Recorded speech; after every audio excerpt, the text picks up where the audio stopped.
चलिए, तो मूल अधिकार की समाप्ति के बाद अब हमारा अगला टॉपिक है राज्य के नीति निदेशक तत्व। संविधान में मूल अधिकार के बाद राज्य के नीति निदेशक तत्वों का वर्णन है। ठीक है, तो इससे सबसे पहले क्वेश्चन बनता है कि राज्य के जो नीति निदेशक तत्व हैं वे संविधान में कहाँ वर्णित है? तो भाग 4 में वर्णित है। किसमें? भाग 4 में। पहले क्वेश्चन यहाँ क्लियर हो जाता है। फिर अगला क्वेश्चन ये बनता है कि नीति निदेशक तत्व किस से किस अनुच्छेद में है? तो भैया 36 से लेकर 51 तक है। 12 से 35 तक मूल अधिकार हो गए थे और 36 से 35 तक 36 से 51 तक नीति निदेशक तत्व है। फिर अगला क्वेश्चन बनता है कि नीति निदेशक तत्व हमने संविधान में कहां से लिए? तो आयरलैंड के संविधान से हमने इनको लिया। इसमें कभी कभार आयरिश भी आ जाता, आयरिश लिखा। ठीक है, फिर इसके बाद अगला फिर क्वेश्चन बनता है कि नीति निदेशक तत्व जो हैं वह न्यायालय में बाध्य हैं या नहीं है? तो भैया नहीं है। आर्टिकल 37 के तहत नीति निदेशक तत्व न्यायालय में बाध्य नहीं है। इसका मतलब ये है, इसको अपनी लैंग्वेज में समझिए कि अगर नीति निदेशक तत्वों का पालन नहीं हो रहा है तो उसके खिलाफ न्यायालय में नहीं जाया जा सकता। भाई मूल अधिकार में ऐसा नहीं था, मूल अधिकार बाध्य थे, नीति निदेशक तत्व बाध्य नहीं थे। ठीक है, क्यों इनको बाध्य नहीं रखा वो और समझ लीजिए कि संविधान निर्माण के समय देश की आर्थिक स्थिति इतनी मजबूत नहीं थी कि इनको न्यायालय में परिवर्तनीय या बाध्य रखा जाता, नहीं तो राज्य की और दुर्दशा हो जाती। क्योंकि ये नीति निदेशक तत्व जो है ये इनका केंद्र बिंदु आर्थिक है। अगर देश आर्थिक रूप से संपन्न है तो नीति निदेशक तत्वों को न्यायालय में परिवर्तित नहीं किया जा सकता था, लेकिन देश ऐसा आर्थिक रूप से संपन्न नहीं था, इसलिए इसे न्यायालय में परिवर्तनीय नहीं किया गया। इतना डिटेल तो नहीं पूछेगा, ये पूछता है हमेशा कि क्या नीति निदेशक तत्व न्यायालय में बाध्य हैं या नहीं है? तो नहीं है। ठीक है, अब इसके बाद समझ लेते हैं नीति निदेशक तत्वों को। पहले तो देखिए, नीति निदेशक तत्व का मतलब होता है राज्य ऐसी नीतियां बनाएगा जिससे उस राज्य का कल्याण हो। समझ रहे? कल्याण हो। इसको दूसरे शब्दों में कहें, कल्याणकारी राज्य की स्थापना करना। नीति निदेशक तत्वों का उद्देश्य कल्याणकारी राज्यों की स्थापना करना। अब और इसको समझिए, ये राज्य है। अब यार राज्य का मतलब आप एक और चीज यहां नोटिस करना, राज्य का मतलब किसी स्टेट अकेले से नहीं है।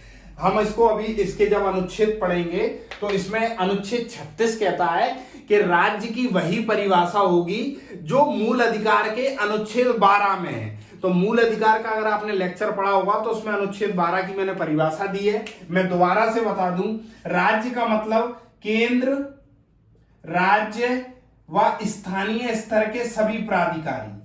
केंद्र, राज्य व स्थानीय स्तर के सभी प्राधिकारी राज्य की परिभाषा में शामिल होंगे। और अच्छे से समझिए, केंद्र में जैसे संसद यानी विधायिका और कार्यपालिका जो मंत्रिमंडल है, राज्य में भी ऐसे विधानमंडल और कार्यपालिका, और स्थानीय स्तर पर जितनी भी नगर पालिकाएं वगैरह हैं, इन सब में जो नीतियों बनाने का कार्य कर रहे हैं और उसके संचालन का कार्य कर रहे हैं, वे सभी राज्य की परिभाषा में शामिल होंगे।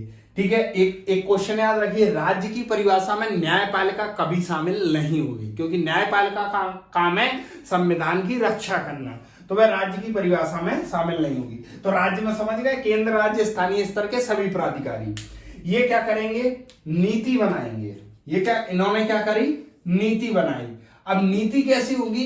यह नीति उस राज्य, उस देश, मतलब जिस राज्य की जो नीतियां बनेंगी या संपूर्ण देश में जो नीतियां बनेगी, तो हम मतलब उन नीतियों में यह ख्याल रखा जाएगा कि जैसे वहां के नागरिकों को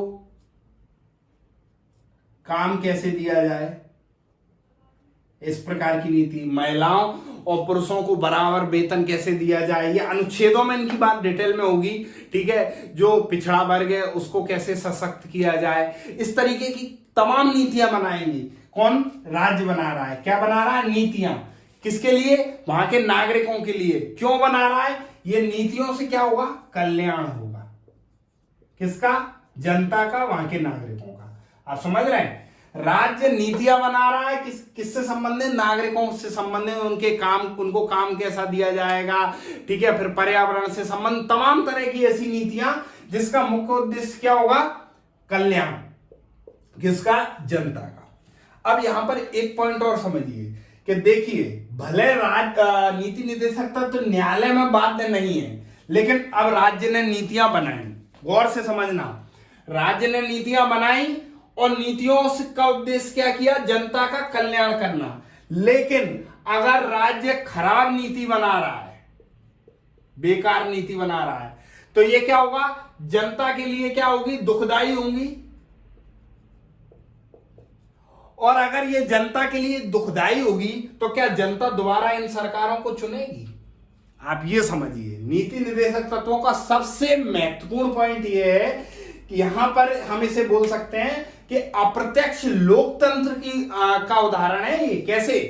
कि राज्य ने नीतियां बनाई और नीतियां बना दी खराब, जिससे हुआ क्या? जनता को और दुख पहुंच गया, जनता के लिए और कष्ट हो गए। राज्य ने ऐसी नीतियां बना दी तो होगा क्या?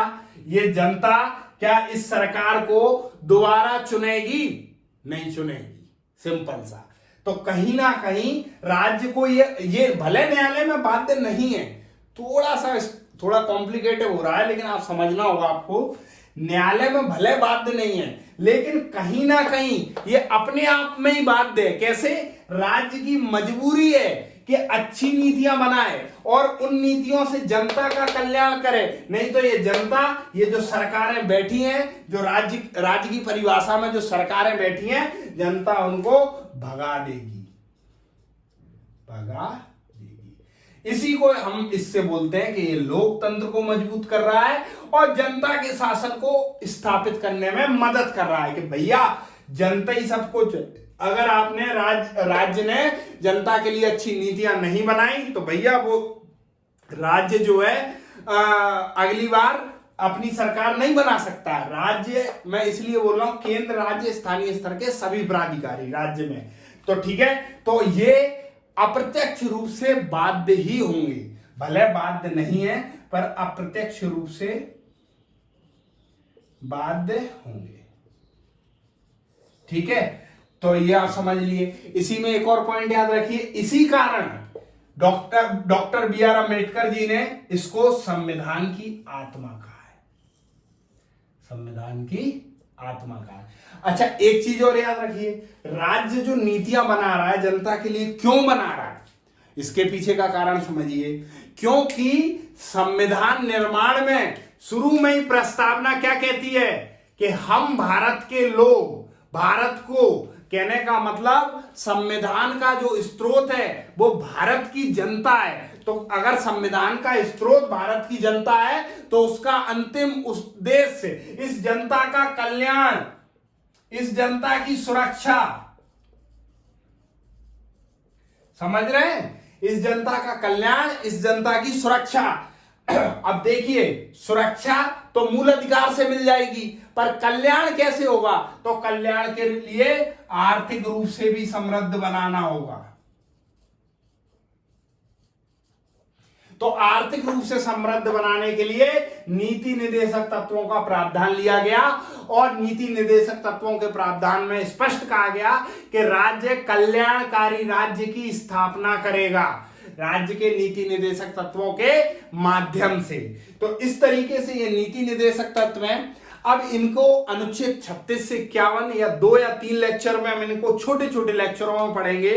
इससे पहले आप इनमें एक और चीज रखिए, राज्य के नीति निर्देशक तत्व 3 विचारधाराओं से घिरे हैं, समाजवादी, गांधीवादी और उदारवादी। तो देखिए, समाजवादी में जो है आप इनको नोट कर लीजिएगा, क्योंकि जब हम अनुच्छेद पढ़ेंगे तो इसके बारे में डिस्कस नहीं करेंगे, थोड़ा बहुत बता दूंगा।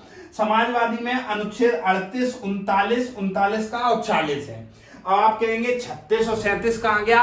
तो 36 में राज्य की परिभाषा है, केंद्र, राज्य, स्थानीय स्तर के सभी प्राधिकारी, और 37 कहता है कि अगर नीति निर्देशक तत्वों का पालन नहीं हो पा रहा है तो न्यायालय में उसे बाध्य नहीं किया जाएगा, यानी न्यायालय में नीति निर्देशक तत्व प्रवर्तनीय नहीं है। और क्यों नहीं है, इसका कारण हमने बता दिया था कि आर्थिक रूप से जब तक देश संपन्न नहीं होगा तब तक नीति निर्देशक तत्वों को न्यायालय में बाध्य नहीं किया जा सकता, क्योंकि नीति निर्देशक तत्व का केंद्र बिंदु पैसा है, अर्थ है। ठीक है, तो फिर गांधीवादी में 40, 43, 43 का 46, 47, 48 और उदारवादी में 44, 45, 48, 48 का 49, 50, 51। ठीक है, तो इन तीनों विचारधाराओं से संबंधित हम 36 से 51 जो अनुच्छेद है उनको बारी बारी से पढ़ेंगे। तो ये लेक्चर में हमने नीति निर्देशक तत्वों को समझा, भाग 4 अनुच्छेद 36 से 51। फिर उसके बाद आयरलैंड के संविधान से लिए, न्यायालय में बाध्य नहीं है, राज्य नीतियां ऐसी बनाएगा जो जनता का कल्याण करेगी, और अगर राज्य ने नीति अच्छी नहीं बनाई तो जनता इस राज्य की जो सरकार है उनको भगा देगी। इसी से लोकतंत्र को मजबूती मिलती है, जनता का शासन स्थापित होता है। ठीक है, अम्बेडकर जी ने इसी को संविधान की आत्मा कहा है। चलिए, तो अब हम राज्य के नीति निर्देशक तत्वों के अगले लेक्चर में मिलते हैं।